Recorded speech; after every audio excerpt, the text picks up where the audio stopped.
देखिए, कांग्रेस तय करेगी कि उसकी पार्टी से कौन लड़ेगा। इस चीज़ों से हम लोगों का कोई लेना देना और वास्ता नहीं है। कांग्रेस तय करे उसका कौन प्रत्याशी आएगा नहीं आएगा। लेकिन बड़े दुर्भाग्य की बात है कि जिस पार्टी के प्रत्याशी के कयास की आप लगाने की बात कर रहे हैं, पिछले कई दशक से 5-6 दशक से उसी पार्टी की प्रत्याशी को रायबरेली की जनता ने जिताने का काम किया।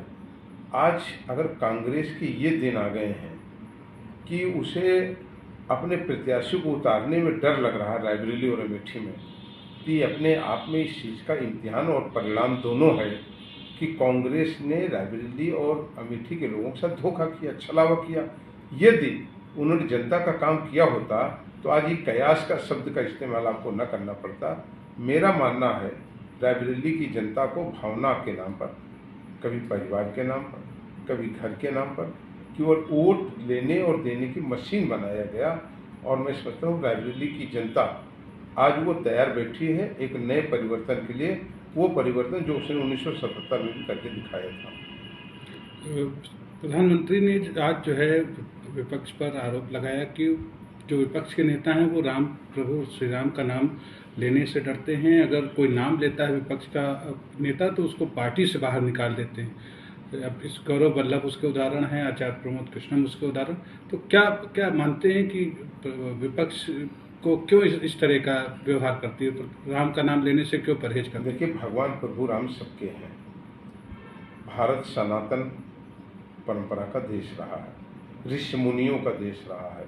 एक विराट संस्कृति, सभ्यता और परंपराएं हमारे देश से निकल करके पूरे विश्व में गई हैं।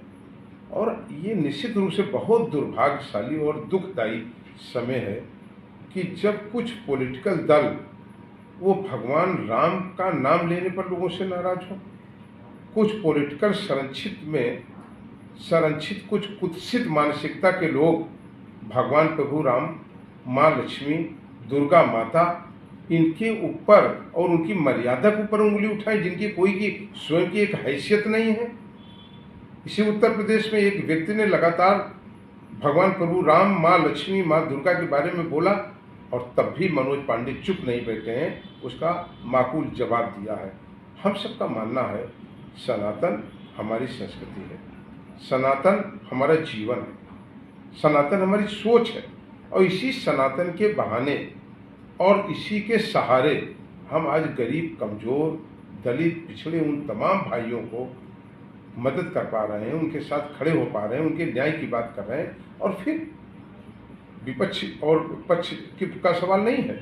जब कोविड आया तो दुनिया के तमाम प्रगतिशील देशों घुटने टेक दिया, तभी भारत के यशस्वी प्रधानमंत्री ने भारत के 80 करोड़ लोगों को अपना परिवार मानते हुए 2 जून के खाने की व्यवस्था किया। मैं समझता हूँ कि आज़ाद भारत में और दुनिया के सारे प्रगतिशील देशों ने टकटकी लगा करके भारत को देखा कि भारत इस संकट के समय भी एकजुट है और अपने देश के प्रधानमंत्री के नेतृत्व में लगातार उसने कोविड से लड़ाई लड़ी और उस पर पार पाई। और मैं कह सकता हूं कि भारत की वैक्सीन पूरे विश्व में मांगी गई और उसकी स्वीकारता हुई।